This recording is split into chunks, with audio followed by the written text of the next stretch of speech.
What's up, guys? It's the Trucking Guy coming at you, bringing some new content. Thank you guys for tuning in. This video today is going to be about top 5 things that I think I did wrong in the beginning. I'm going to give you those little tidbits, so hopefully it can help you stay ahead of the curve. There was nobody really doing this back when I first started that I could have got on YouTube or got somewhere and got some content to learn from and eliminate some of these issues. But number one would be compliance, not taking it serious. Level ones, not having fire extinguishers mounted, having window tint, the little safety chain. I had actually been told when I bought my trailer, make sure you put that there because DOT will give you a problem. And I was like, yeah, whatever. But I didn't do it. Got it out of service for not having the breakaway separate from the chain itself. That's, a ton of things, guys. But I leased 4 trucks when I first started out, and I grabbed fire extinguishers, threw them in there and said, hey guys, strap these down or mount them, or make sure you mount. Of course they didn't do it. So when they would get level 1s, fire extinguisher not mounted violation, the trucks came from the dealership. A lot of dealers will take the truck and have window tint put on it just because it looks nicer, it looks classier, and it helps them sell it. But the trucks, when we got them or when I purchased them or leased them, they had window tint on them. Got violations for that. Not monitoring the guy's logs. Guy went over a couple times on a 30-minute break by 20-30 minutes, or didn't take it at all. Got placed out of service for that. Those out of services stay with you for a long time, guys, 2 or 3 years, right?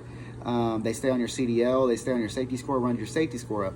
That in turn causes you problems with premium, with insurance, your liability. There's some insurance companies that won't take you. There's some that will take you, but they're going to charge an arm and a leg for it if your safety score is high. So they want to make sure that you know what you're doing and that your safety score is low and that you're managing things correctly. Not having fire extinguishers mounted is a rookie mistake, and I was a rookie. So make sure that you guys have your fire extinguishers mounted. You know what you need to know about safety compliance. There's a manual, you can look it up. If you're worried about that, hire a company that'll kind of help you with that, that'll go over everything, your hiring process, your e-logs, making sure you have your drug tests and your compliance done, as far as consortiums and the clearinghouse thing. Now you have to carry a card with you.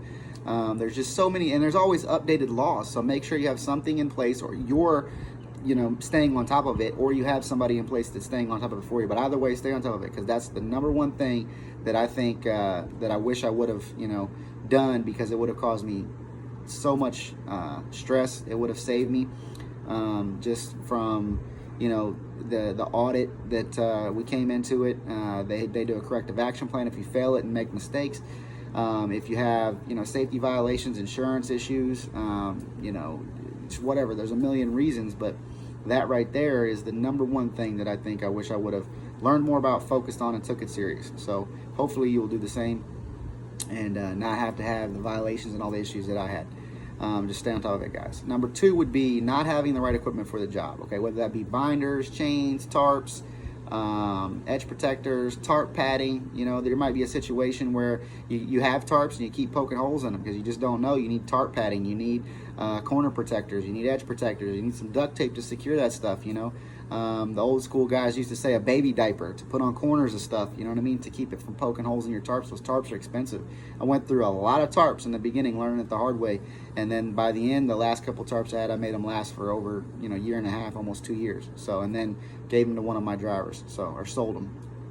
But just that's something to keep in mind, is having the right equipment for the job, guys. If you get to a job and you only have 4 binders and chains and you need 8 or whatever, you're not going to be able to do that. And if you do try to do it, you're not going to be able to do it adequately and safe and the right way. So just make sure you have the right equipment for the job. It could be a number of things. Air ride will help you eliminate some issues. The ramps, when we started, I would try to take things that were low pro, different machines or equipment or vehicles, and I didn't have the long 16-foot ramps, or I didn't have air ride, and the job would say air ride, and or whatever. So there's just a lot of things that if you have the right equipment, you eliminate a lot of headaches. Okay. Number 3 would be using an old truck. In my opinion, it costs more than just getting a new truck. If you have a new truck, you're going to have less issues. If you have an old truck, which I started with, I had a 99, I believe, or 98, 1 ton, and I was doing hot shot stuff, and it ran for 6-8 months before the motor finally went. But we had transmission issues, exhaust issues, turbo issues, electrical issues, so many issues, and you spend more time putting money into the truck than you do if you'd have just put $5,000 down and bought a nice truck with no headaches, and just keep it moving so you can make money with no issues. Maintenance your truck, stay on top of that.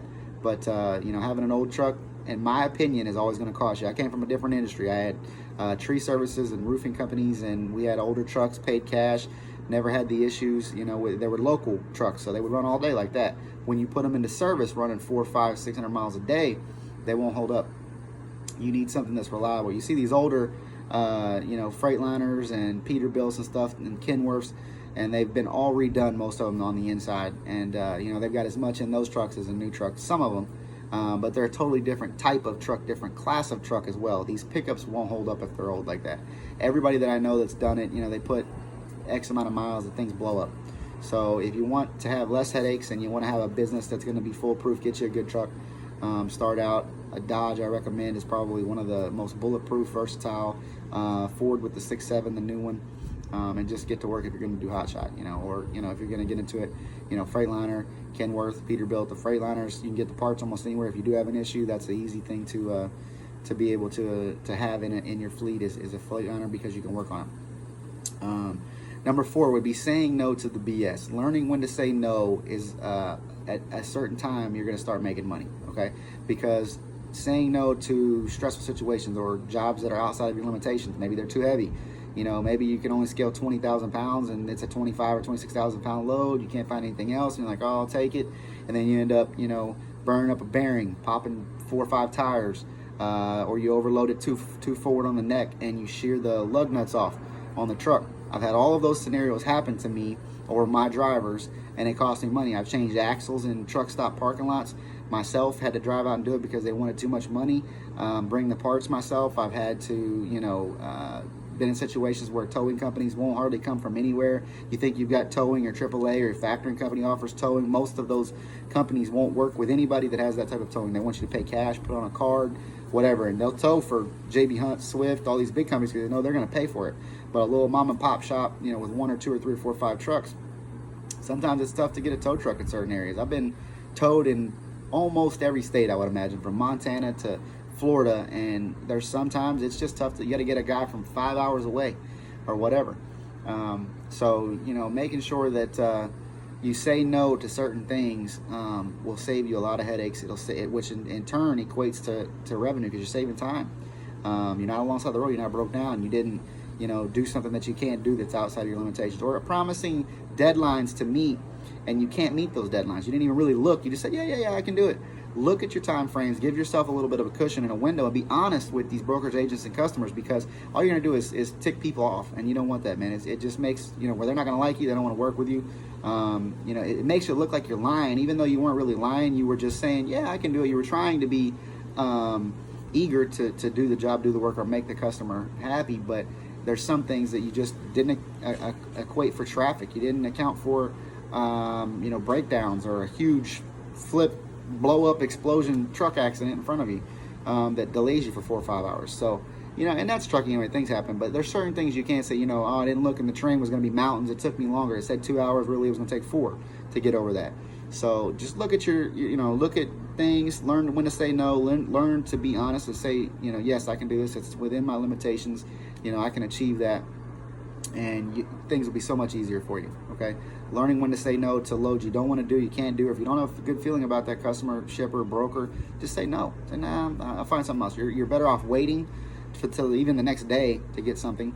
You know, deadheading further, whatever. I've had situations where, you know, I was talking to a broker or whatever, and the guy just came off really just smug and just, you know, it was not a good situation. I thought, man, if I work with this guy, there's a million things that could happen. You know, he could just be super picky. He came off, you know, very rude, condescending, you know, cussing a lot. Just, you don't want to do business with people. Just say no. You know, that's it. Just say no. Say, nah, I'm going to get the next one. Thanks, bud. You can just say, nah, I'll talk to my driver. I'll get back to you. Or I'll pass on it. Thanks for the offer. Have a good day. That is probably, you know, one of the biggest things that made a change in my business is learning when to say no. In any business, I think. It's not always, because you want to take in the beginning everything that comes in the door. You're eager, you're new, you want to just jump on all kind of work, make a bunch of money. But some things, that little thing will cost you money. Learning what person and what individual, what job to say no to will save you money, and it won't be on your liability sheet at the end of the year. Number 5 would be hiring. When I first started, I took everybody that came in the door, every owner operator that called, every driver that called. If I had a truck available, I'd put them in the truck. put them out there. I don't care if they had a little bit of experience, they were new CDL, whatever. I just say, yep, we'll train you up, we'll get you going. That was a huge mistake. I've had guys that, for whatever reason, failed a drug test. They, didn't have the experience, dropped something off the trailer, whatever the situation is, loaded it incorrectly.